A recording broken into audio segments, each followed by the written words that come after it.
दोस्तों अगर आप जानना चाहते हैं कि एलएलबी करने के क्या क्या फ़ायदे होते हैं तो ये वीडियो आपको लास्ट तक ज़रूर देखना चाहिए, बिकॉज आज के इस वीडियो में हम बात करने वाले हैं कि एलएलबी करने के क्या क्या फ़ायदे होते हैं एंड एलएलबी कोर्स क्या होता है, आप किस तरीके से एलएलबी कर सकते हैं।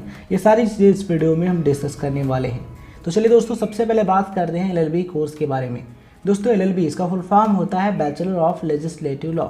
इसे बैचलर ऑफ लॉ के नाम से भी जानते हैं। ये एक अंडर ग्रेजुएट यानी कि बैचलर डिग्री कोर्स है लॉ की फील्ड से रिलेटेड। ये जो कोर्स है 3 से 5 साल का होता है, यानी इसकी जो ड्यूरेशन है वो 3 years to 5 years होती है। ये 3 साल का कब होता है, जब आप इसे आफ्टर ग्रेजुएशन करते हैं। 5 साल का कब होता है, जब आप इसे आफ्टर 12th करते हैं, यानी कि अगर आप 12th यानी कि 10+2 कंप्लीट करने के बाद अगर आप एलएलबी करते हैं तो आपका 5 साल में ये कोर्स कंप्लीट होता है। अगर आप इसे आफ्टर 12th करते हैं तो ये इंटीग्रेटेड एलएलबी कोर्स कहलाता है। इंटीग्रेटेड एलएलबी कोर्स जैसे कि BA plus LLB, BSc plus LLB, BCom plus LLB, BBA plus LLB and other integrated LLB courses. तो अगर आप चाहें तो आफ्टर 12th कर सकते हैं या फिर आप ग्रेजुएशन के बाद एलएलबी यानी कि लॉ की पढ़ाई कर सकते हैं। एलएलबी कंप्लीट करने के बाद आप एलएलएम यानी कि मास्टर ऑफ लेजिस्लेटिव लॉ का कोर्स कर सकते हैं। एलएलएम 2 साल यानी कि 2 years में कंप्लीट होता है।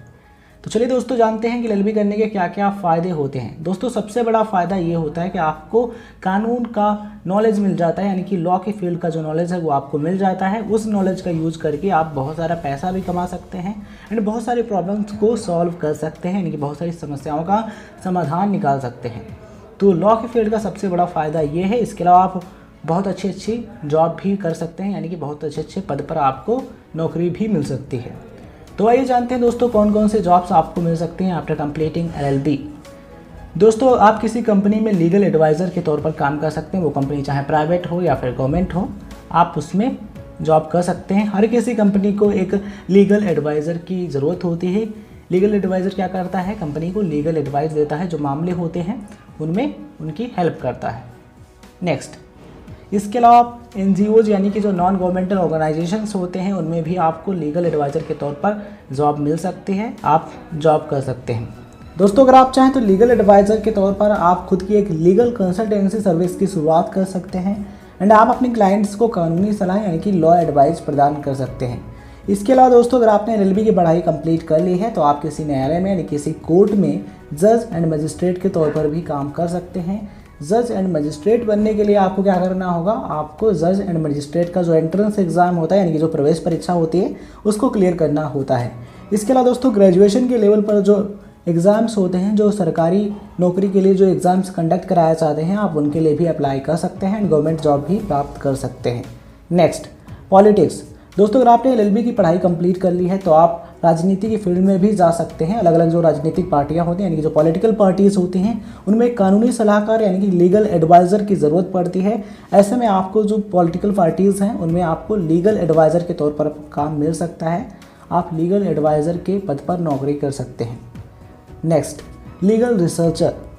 अगर आप रिसर्च की फील्ड में जाना चाहते हैं तो आप लॉ की फील्ड में रिसर्च भी कर सकते हैं। एज अ लीगल रिसर्चर अपना करियर बना सकते हैं। जो लीगल फर्म्स होते हैं उनमें आपको लीगल रिसर्चर के तौर पर काम मिल सकता है। इसके अलावा दोस्तों बड़ी बड़ी कंपनीज़ एंड कोऑपरेटिव फर्म्स में आपको लीगल एनालिस्ट का जॉब मिल सकता है। आप उन कंपनीज़ में लीगल एनालिस्ट के तौर पर आप अपने करियर की शुरुआत कर सकते हैं। इसके अलावा दोस्तों अगर आप मीडिया के फील्ड में जाना चाहते हैं तो आप इलेक्ट्रॉनिक मीडिया या फिर प्रिंट मीडिया में कानूनी पत्रकार यानी कि लॉ जर्नलिस्ट या फिर लॉ रिपोर्टर के तौर पर काम कर सकते हैं। अपना करियर बना सकते हैं लॉ एंड मीडिया के फील्ड में। इसके अलावा दोस्तों एलएलबी कंप्लीट करने के बाद आप टीचिंग की फील्ड में भी जा सकते हैं। लॉ के टीचर बन सकते हैं, यानी कि जो इसके अलावा दोस्तों लॉ के जो कोचिंग इंस्टीट्यूट होते हैं यानी कि जो कोचिंग संस्थान होते हैं उनमें भी आप एक टीचर के तौर पर काम कर सकते हैं या फिर आप अपना ऑनलाइन कोचिंग भी स्टार्ट कर सकते हैं। तो दोस्तों बहुत सारी अपॉर्चुनिटीज़ होती हैं हर एक फील्ड में, बस आपको उन्हें पहचानना होता है एंड उनको प्राप्त करने के लिए आपको मेहनत करने की ज़रूरत होती है। इसके अलावा दोस्तों एलएलबी कंप्लीट करने के बाद आप जो गवर्नमेंट एग्ज़ाम्स होते हैं, जो गवर्नमेंट सर्विसेज होते हैं, उनके लिए भी आप अप्लाई कर सकते हैं एंड अपना करियर बना सकते हैं लॉ की फील्ड में।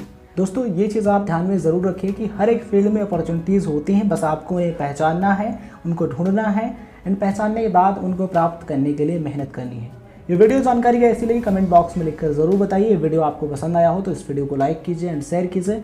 चैनल पर नए हैं तो सब्सक्राइब कीजिए right info club YouTube channel को एंड सब्सक्राइब करने के बाद नोटिफिकेशन बेल ऑन कर लीजिए, जिससे आपको नोटिफिकेशन मिलते रहेंगे। आप राइट इन्फो क्लब का हर एक वीडियो देख पाएंगे।